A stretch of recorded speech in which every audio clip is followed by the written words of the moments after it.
Beautiful Kaharwa pattern আজ আমি আপনাদের সাথে শেয়ার করব। এটি বিভিন্ন জায়গায় আপনারা অ্যাপ্লাই করতে পারবেন। প্রতিদিনের মতো একই কথাই বলবো, আমাদের পরিবারে যদি এখনও সদস্য না হয়ে থাকেন, চ্যানেলটি এই মুহূর্তে সাবস্ক্রাইব করুন, কারণ সুযোগ হারাবেন না। আর প্রতিদিন যে গুরুত্বপূর্ণ টিউটোরিয়াল আমি দিই সেগুলি কিন্তু যদি সাবস্ক্রাইব করা থাকে অবশ্যই আপনারা পেয়ে যাবেন। সাথে থাকা বেল আইকনটি প্রেস করবেন। শুরু করা যাক কাহারবা একটি বিখ্যাত প্যাটার্ন।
বুঝতেই পারলেন কত দারুণ একটি জিনিস। ছোট ছোট জিনিস কিন্তু এর গুরুত্ব রয়েছে। এবারে কি বোলবাণীগুলি কি বাজলো, আসা যাক। লেঙ্গিটা যেটা বাজলো, দাদি দাদি দা তিন না তিন, দাদি দাদি দা তিন না তিন না না, দাদি দাদি দা তিন না তিন না না, ধাতি ধাতি ধা তিন। ধাতি ধাতি ধাতি কিন্তু একমাত্রা, ধাতি ধাতি ধা তিন ধা ধিন না না, ধাতি ধাতি ধা তিন না ধিন না না, ধাতি ধাতি ধা তিন না ধিন না না।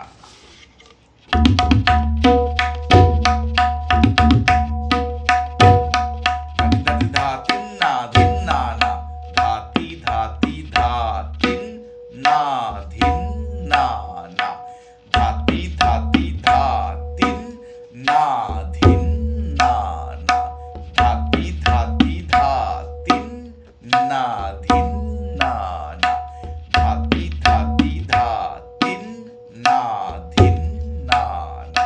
প্রথম মাত্রা চারটি আগে হাতে বসিয়ে নেবেন।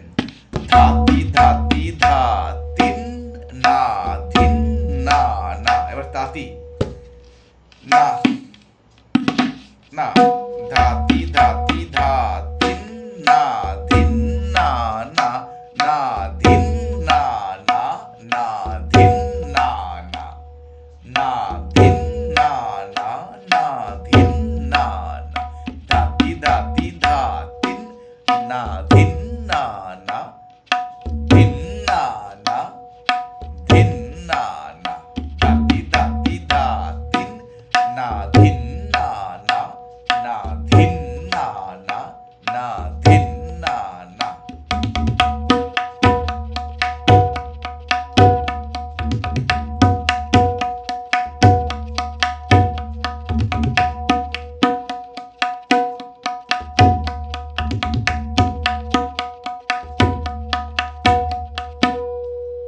তাহলে বুঝতে পারছেন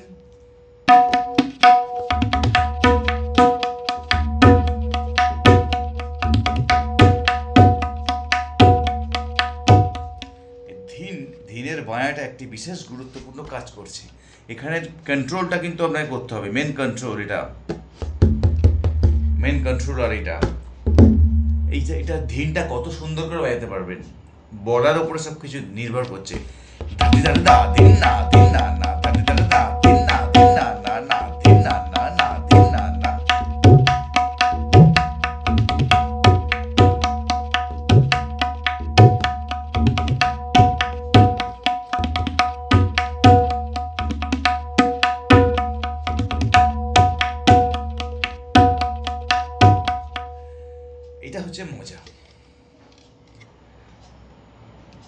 সবাই এক জিনিস বাজাবে, প্রত্যেকের বাজনার মধ্যে কিন্তু ডিফারেন্ট ডিফারেন্ট নিকাশ লক্ষ্য করা যাবে।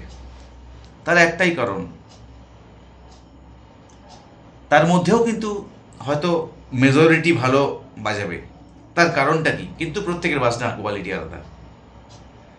এটা কেন হয়? একই গান সবাই গাইছে, কিন্তু প্রত্যেকের গলার ডিফারেন্স টেক্সচার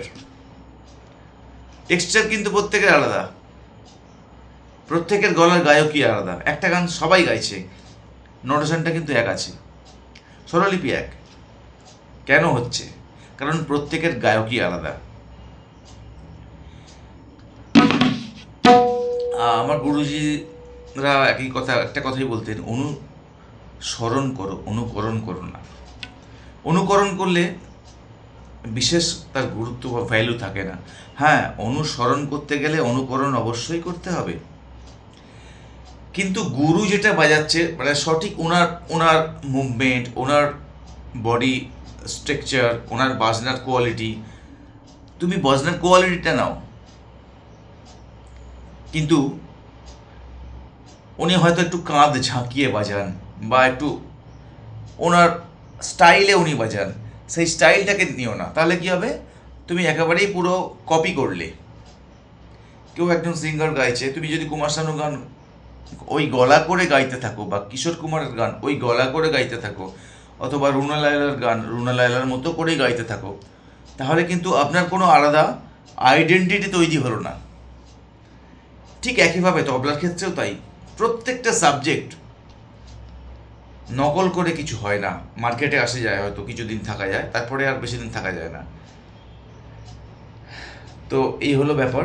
যেমন ডামি আর কি, ফিল্মের ডামি, তাদের কিন্তু খুব একটা বিশেষ ভূমিকা নেই, তারা একটা সময় খুব কষ্ট পান।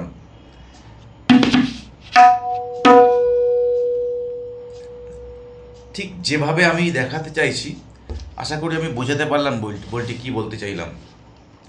নিকাশটা আপনাকে বুঝতে হবে, প্রত্যেকের নিকাশ আলাদা, এটাই আমি বোঝাতে চাইলাম।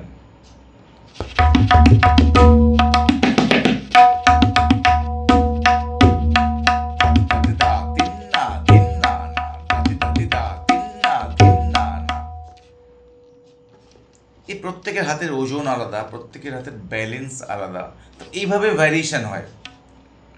সবাই কারোর সঙ্গে কারো কম্পেয়ার করবেন না। উস্তাদ জাকির হোসেন ওনার জায়গায় উনি ঠিক, উস্তাদ আল্লাহ খাচি ওনার জায়গায় উনি ঠিক, পণ্ডিত স্বপন চৌধুরী উনি ওনার জায়গায় ঠিক,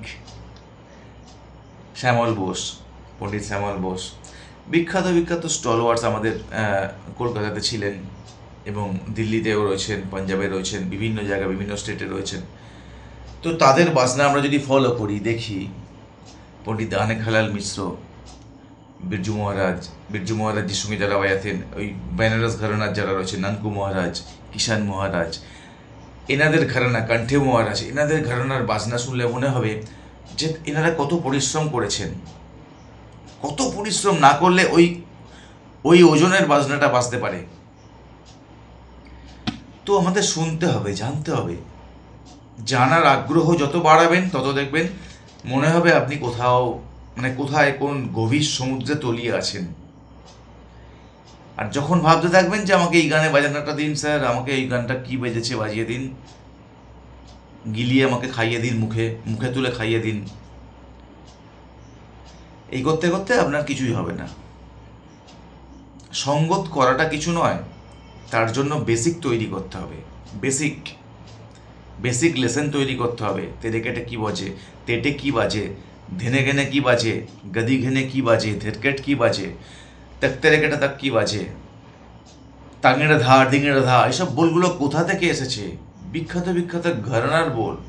এগুলো আমরা যদি না জানি তাহলে কোনো গান শুনে কিছুই করতে পারবো না। আমি যতই ঠেকা দিই, আমি কত ঠেকা দেবো, কত গানের ঠেকা আপনাদের দেবো? আর আমার পক্ষেও কি জানা সম্ভব নাকি কোন গানে পার্ট বাই পার্ট কী বাজছে?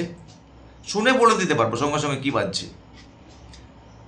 এই শুনে বলে দেওয়ার ব্যাপারটা সেই দিন আপনি বুঝতে পারবেন, শুনে বুঝে নেওয়ার ব্যাপারটা, যে কোন গানে কি ঠেকা বাজছে। তার জন্য দীর্ঘ অধ্যাবসায়ের প্রয়োজন, দীর্ঘ শাস্ত্রীয় সঙ্গীত চর্চা করার প্রয়োজন। আমি এটা আপনাদের বারবার ইন্সপায়ার করি, আপনারা তবলাটা ভালোভাবে শিখুন, জানুন, বুঝুন, দেখবেন এই গানের সাথে বাজানোটা কোনো ব্যাপার নয়। আমি ওই জন্য আগে একটা সময় গানের খুব টিউটোরিয়াল দিতাম, এখন বিশেষ দিই না। আমি জানি ও সমস্ত করে লাভও নেই। আমি ওই সমস্ত, আমার সময়ও পাই না আমি দাদা, যে ওই আলাদা করে আপনাদের জন্য টিউটোরিয়াল, আবার গান শুনে নিয়ে টিউটোরিয়াল দেওয়া। আমার জানা গান হলে আমি দিয়ে দিই। তো যাই হোক, আজ গেল একটি বিখ্যাত প্যাটার্ন, তার সাথে আমি একটু তিহাই বাজাবার চেষ্টা করেছিলাম, সেই তিহাইটাও আপনাদের শিখিয়ে দিই।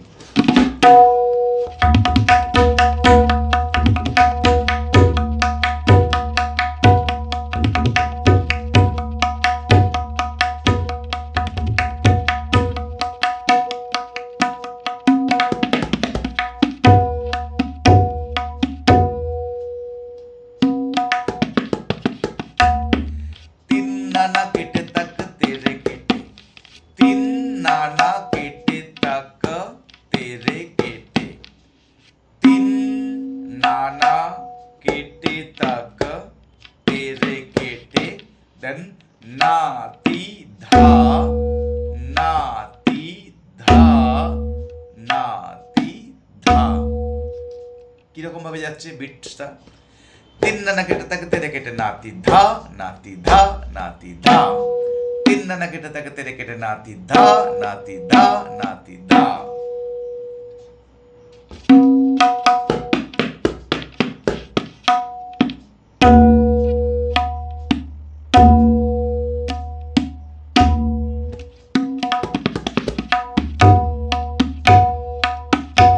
তিন নানা কেটে তাক तेरे केटे नाती धा, नाती धा, नाती धा। একটু স্পিডে বাজবে।